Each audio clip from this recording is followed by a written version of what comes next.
মৃত্যুর সংখ্যা এই বছরে আমাদের এ পর্যন্ত ২৬ জন। হামের রোগী হচ্ছে হাইলি কন্টাজিয়াস একটা ডিজিজ।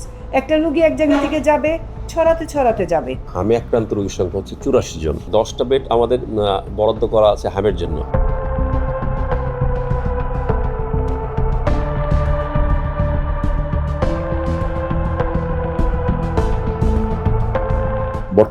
বর্তমানে আমাদের হাসপাতালে ভর্তি রোগীর সংখ্যা হচ্ছে ১৩০ জন। তার মধ্যে হামে আক্রান্ত রোগীর সংখ্যা হচ্ছে ৮৪ জন। এখানে বলা দরকার আমাদের হাসপাতালে হামের জন্য বরাদ্দকৃত সিটের সংখ্যা হচ্ছে 10টি। 10টা বেড আমাদের বরাদ্দ করা আছে হামের জন্য, আর বাকি বেডগুলি আছে আমাদের অন্যান্য ডিজিজ, যেমন কালাজ্বর, টিটেনাস, HIV, অন্যান্য যে চিকেন পক্স। এর মধ্যে চিকেন পক্সের অনেক পেশেন্ট আমাদের ভর্তি আছে। অন্যান্য ফেব্রাইল ইনফেকশাস ডিজিজ যেগুলি, সেগুলো আরও অন্যান্যগুলি। হ্যাঁ, তো নিউমোনিয়ার সময় নিউমোনিয়া ভর্তি হয়, ডেঙ্গুর সময় ডেঙ্গু ভর্তি হয়। তো এখন আমরা টোটাল আমাদের হাসপাতালে ভর্তি আছেন ১৩০টা জন পেশেন্ট। এর মধ্যে সাসপেক্টেড মিসেস হচ্ছে 84। ফলে আমাদের যদি টোটাল বেডের কথা চিন্তা করি, আমাদের এখানে বর্তমানে ফ্লোরে আছে 32 জন পেশেন্ট ফ্লোরে আছে, মানে বেডের অভাবের জন্য। আচ্ছা জি, এখন হচ্ছে যে এই পর্যন্ত আমাদের এই বছরে ৬৭৪ জন ভর্তি হয়েছে। এর মধ্যে গত ২৪ ঘন্টায় 30 জন ভর্তি হয়েছে সাসপেক্টেড মিসেস। মৃত্যুর সংখ্যা এই বছরে আমাদের এই পর্যন্ত ২৬ জন কনফার্ম। এটা সবাই কনফার্ম হামের জন্য।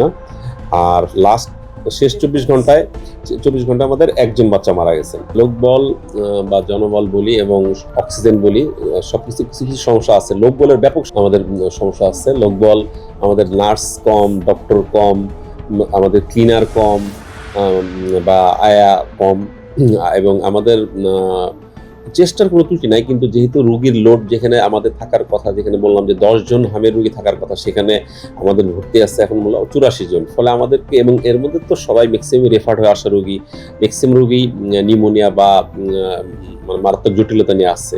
ফলে তাদেরকে যে পরিমাণ সার্ভিস দেওয়ার আমাদের তো সমস্যা হচ্ছে, কত সত্য, কিন্তু আমরা চেষ্টা করছি।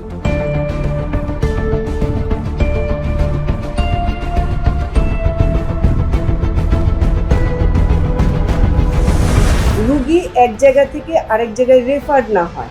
রেফার্ড হলে কি হয়, হামের রুগী হচ্ছে হাইলি কন্টাজিয়াস একটা ডিজিজ। একটা রুগী এক জায়গা থেকে যাবে, ছড়াতে যাবে।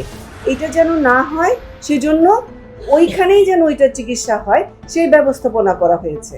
তাহলে এটা স্বল্প মেয়াদী মেজার নেওয়া হয়েছে। যে সমস্ত জায়গায় যা ওষুধপত্র দরকার, অক্সিজেন দরকার, সেটা পর্যায়ক্রমে সাপ্লাই দেওয়ার ব্যবস্থাপনা হয়েছে। তার মানে কি, স্বল্প মেয়াদী যা প্রক্রিয়া করা চলমান, সেই প্রক্রিয়া চলমান।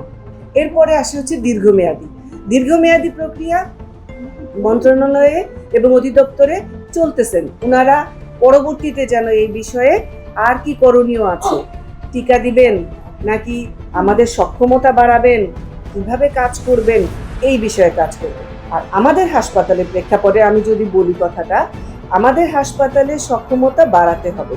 যেই হারে সংখ্যা বেড়ে গেছে, এটা আস্তে আস্তে কমে যাবে। আশা করছি সরকার যেভাবে ব্যাপারটাকে নিয়ন্ত্রণের চেষ্টা করছে, অতি শীঘ্র ব্যাপারটা নিয়ন্ত্রণের মধ্যে চলে আসবে।